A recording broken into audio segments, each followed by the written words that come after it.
आसंता December शेष सुधा सर श्री जगन्नाथ बल्लभ पिलग्रिम सेंटर काम 2024 रथयात्रा पूर्व प्रथम पर्याय कार्य सर रथयात्रा पर प्रकल्पर अन्य सबू कार्य करा श्रीगुंडीचा मंदिर सम्मुख भाग उन्नतीकरण होता बेले यार चतुर्पार्श्वर उन्नतीकरण और सौंदर्यकरण निष्पत्ति होईछि।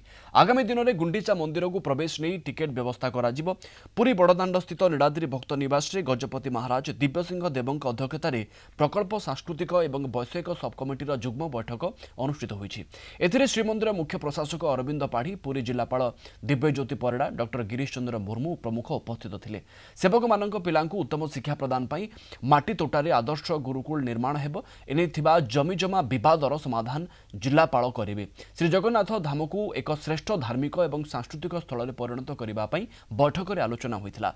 विभिन्न प्रकल्प को नहीं सांस्कृतिक और वैषयिक दिग प्रति आलोचना करा जायछि। श्रीमंदिर परिक्रमा प्रकल्प संपूर्ण एवं यार रक्षणाबेक्षण, श्रीमंदिर 75 मीटर जोन बाहरी अन्न क्षेत्र निर्माण, श्रीमंदिर होमयज्ञ प्रकल्प, श्रीमंदिर नामयज्ञ प्रकल्प सहित अन्य प्रसंग उपर आलोचना होइथिला।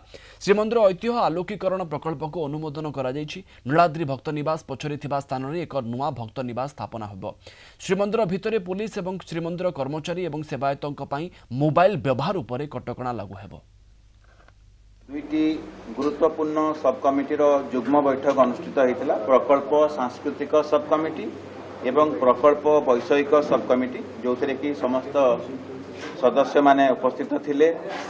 महाप्रभुंकर श्रीक्षेत्र पाई बा श्री जगन्नाथ धाम पाई एक आध्यात्मिक धार्मिक एवं सांस्कृतिक परिवेश परिपूर्ण करने विस्तृत भाव में आलोचना होता एवं समस्त प्रकल्पर जो सांस्कृतिक दिग रही वैषयिक दिग सहित सांस्कृतिक दिग उपरे विस्तृत भाव में आलोचना होता एवं जहाँ भी प्रकल्प हम ताहा किभली भाव में अंतरराष्ट्रीय स्तरीय बा गुणवत्ता संपन्न होइथिबो ता उपरे विशेष भाव में समस्ते गुरुत्व आरोप करथिले। इतिमध्य राज्य सरकार हायर लेवल कमिटी जो थे कि माननीय उपमुख्यमंत्री महोदय एवं माननीय आईन एवं पूर्त मंत्री स्तर में भी एक उच्च स्तरीय बैठक होता। से बैठकर जहाँ भी विवरणी थिला एवं जहाँ दिग थिला ता उपरे भी आलोचना होता एवं श्री जगन्नाथ महाप्रभु विजेपुरी मार्फत परिचालना कमिटी ना जो जमी अच्छी से जमी रे विभिन्न प्रकल्प गुड़िक संपादित होईछि एवं श्री जगन्नाथ महिमार प्रचार प्रसार एवं उत्पत्ति क्रम विकास समस्त दिग उपरे आलोचना होता। मैनेजिंग कमिटी पर सब कमिटी बैठक करा जायतिला जोटा कि हाराहारी 15टा खंडे पॉइंट थिला। बहुत दीर्घकाल समय पर्यंत आलोचना होला।